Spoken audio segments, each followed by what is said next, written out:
Hello all, we are continuing with the story An Angel in Disguise.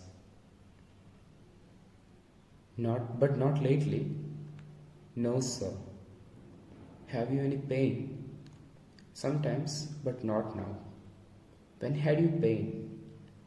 This morning, my side ached. Ache means hurt, and my back hurt when you carried me. It hurts you to be lifted or moved about? Yes, sir. Your side doesn't ache now? No, sir. Does it ache a great deal? Yes, sir, but it hasn't ached any since I have been on this soft bed. So Joe is asking, does it hurt? Then she said, it only hurts when she is carried or moved. Her side aches and her back also hurts. But now she is not feeling any pain because she is lying down on a very comfortable bed, very soft bed. The soft bed feels good. Oh yes, sir. So good. What a satisfaction. Mingled meaning mixed. Mixed with gratitude was in her voice. So she's agreeing that the bed is very soft with gratitude and satisfaction. Supper is ready, said Mrs. Thompson, looking into the room a little while afterwards. Joe glanced from his wife's face to that of Maggie. She understood him and answered, she can wait until we are done, then I will bring her some things to eat. Then suddenly Jane came into Maggie's room and said, supper is ready. Then Joe looked from Maggie's face to Jane's face. What he meant was that Maggie should also be having supper. Jane understood that and she said, after we both have dinner, I will give Maggie dinner. Means Jane will give Maggie dinner. There was an effort at indifference. The meaning of indifference is lack of interest on part of Mrs. Thompson, but her husband had seen her through the window and understood that the coldness meaning lack of affection, was assumed meaning pretended. So even though Jane said she will give Maggie supper, there was a lack of interest in her voice.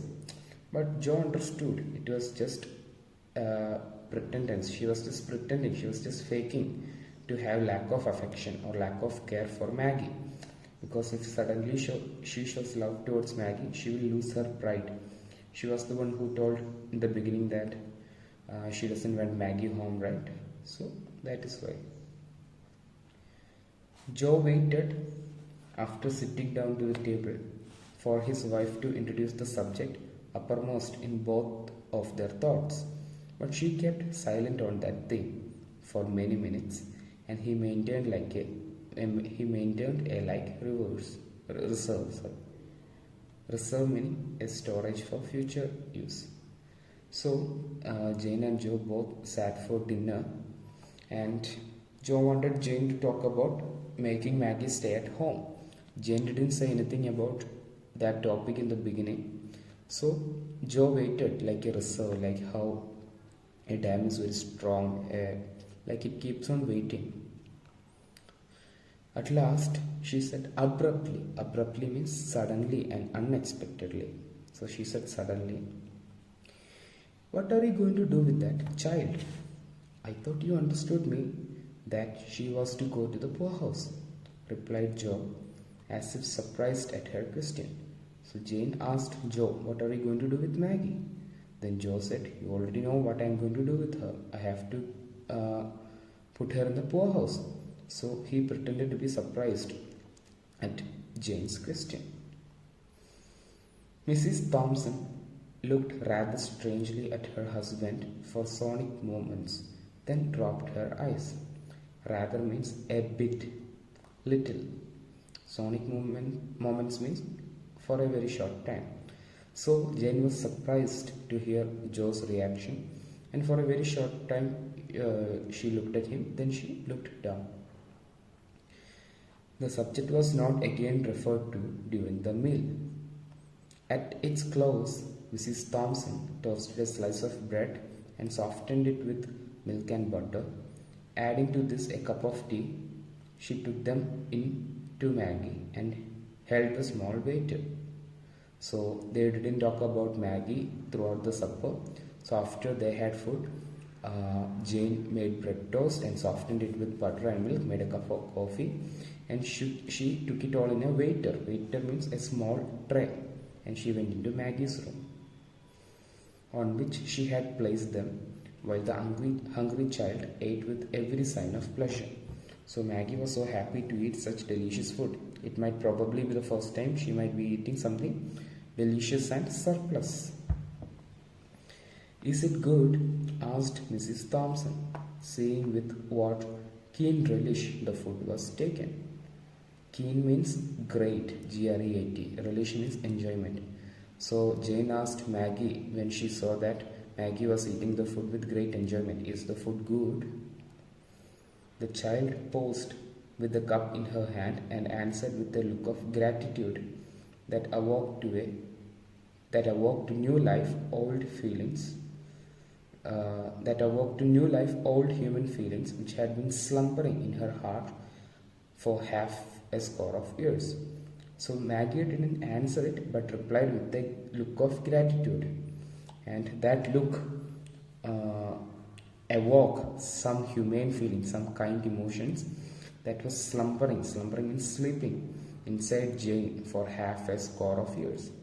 A score means 20 years, so half a score means 10 years. So for 10 years, Jane was a very bitter person. She was not at all behaving like a human being. She was very bitter, angry and all. So she's changing very much rapidly into a nice person. "We will keep her a day or two longer.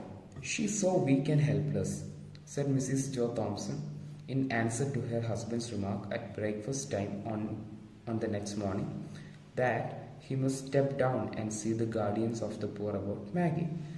So in the next morning, while Jane and Joe were having breakfast, Joe told that he is going to the poorhouse to talk to the guardians about Maggie. Then Jane said, "Let Maggie stay here for 2 more days. She is very weak and helpless." "She'll be so much in your way," said Joe. "I shall not mind that for a day or two, poor thing." Then Joe said, "She'll be a burden for you if you have to look at her for 2 more days. Then Jane said, "No, I don't mind. I can deal with her for 2 more days. Poor thing, she's a poor thing." Joe did not see the guardians of the poor on that day, on the next, nor on the day following. In fact, he never saw them at all on Maggie's account. So Joe didn't go to the guardian's house or the poorhouse that day or the next day or the day after that. In fact, he never had to go there. Why? Because in less than a week, Mrs. Joe Thompson would as soon leave thought of taking her up her own abode in the almshouse as sending Maggie there. So in less than a week, Jane couldn't think about leaving Maggie to the almshouse. Almshouse is poorhouse. So she wanted to take Maggie in her own abode. Abode meaning home. What light and blessing did that sick and helpless child bring to the home of Joe Thompson, the poor wheelwright? It had been dark and cold and miserable there for a long time, just because his wife had nothing to love and care for out of herself. So now Joe's family became very happy, very bright, very blessed. But earlier it was not like that. It was very dark, it was very cold. Why? Because Mrs. Thompson didn't have anyone to care for. So she became sore. Sore means bitter, irritable. Irritable meaning irritated, ill-tempered, it means angry, and self-afflicting, it means self-hurting. In the desolation means emptiness of her woman's nature. So she was empty, she was feeling empty because she didn't have a child. It's woman's nature to have a child, right? So she became bitter, irritating, angry, and self-hurting. Now the sweetness of that sick child, looking ever to her in love, patience, and gratitude was as honey to her soul. So having Maggie was like having something healthy for her soul. Honey is healthy for her body, right? Just like that. Honey, having Maggie was like having something healthy and sweet for her soul. Soul means spirit. And she carried her in her heart as well as in her arms, a precious burden. Now, Jane also considers Maggie as a precious burden. As for Joe Thompson, there was not a man in all the neighborhood who drank daily of a more precious wine of life than he. So Joe became the happiest man in the neighborhood because his family became so happy. So he is also having a great time spending time with the family. An angel had come into his house, disguised as a sick, helpless, and miserable child, and filled all its dreary means dull chambers, dull rooms, with the sunshine of love. So Maggie actually is an angel. Not literally, she's not really an angel, but what it means is that Maggie turned out to be an angel in disguise. She was actually sick, she's actually a bedridden child, but she was able to bring happiness into the lives of Joe and Jane. See, when Joe and Jane started to give Maggie selfless love, they transformed into a good person, especially Jane, not Joe. Joe was already a good person, so Jane transformed into a good person, and their happiness was restored. So this is the transformative and restorative power of selfless love we talked in the beginning of the chapter. So our chapter has ended. Thank you all.